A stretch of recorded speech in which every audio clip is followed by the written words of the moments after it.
Hey everyone, welcome back to Comic Frontline. Jay here with another review. Today I'm reviewing Spider-Woman number 4. This is written by Dennis Hopeless, pencils are by Greg Land, inks are by Jay Leisten.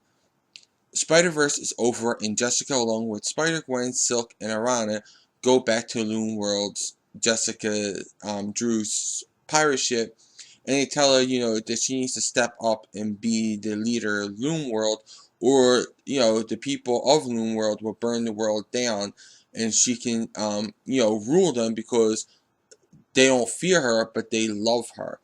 Jessica realizes that looking at the Loon World Jessica is like looking into a carnival mirror, and it may be a bit distorted, but it's still, it's still you. She goes back to Earth and spends some time with Carol, telling her how everything went, before she goes to the Avengers Tower and tells Steve that she needs to lead the Avengers for now.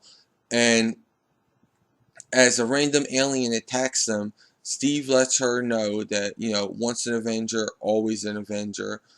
After the battle, Jessica tells Carol she's making some changes in her life.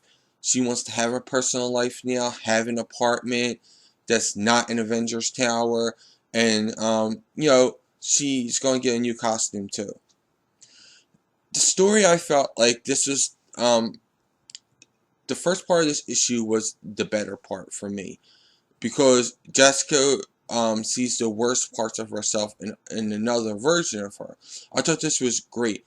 I mean, we never really get to see this when someone meets someone that is them from another universe, and they're so different. They get this really deep moment of self-reflection. I think that's what Jessica did. The other part felt like it was just thrown in there to change her costume.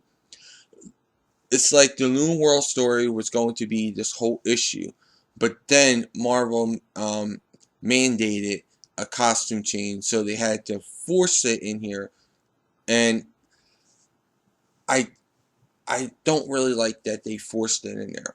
But I did like the Carol and Jessica moments. They were spot on.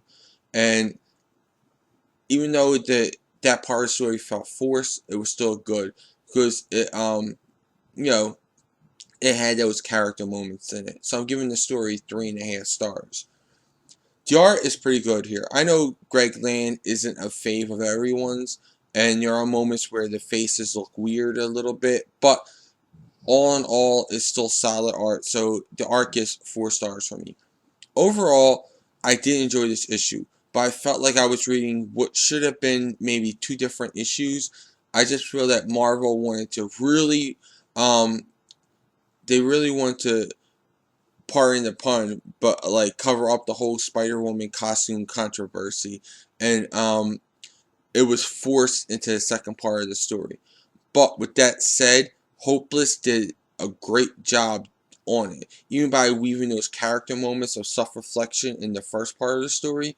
So the story portion wasn't badly executed, but just felt forced into it to me, and that's why I deducted the stars from the story. Another upside is the first part of the story really made me want a Spider-Woman book with Spider-Woman, Silk, Spider-Gwen, Arana, and I would even throw in Spider-Girl too. So with 3.5 stars for the story and 4 stars for the art, I'm giving this overall 3.75 stars. I say pick it up. Just go into expecting these 2 clear-cut stories for this issue. Well, those are my thoughts. Now I want to know what yours are in the comments below. Also, like this video, subscribe to Comic Frontline, check out and subscribe to my channel, The Comic Book Theater. Check out Comic Frontline, the site, for all the latest previews, reviews, news, and interviews.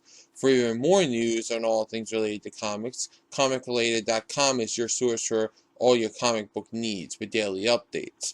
And don't forget to like and follow me and Comic Frontline on Facebook, Twitter, and Google+.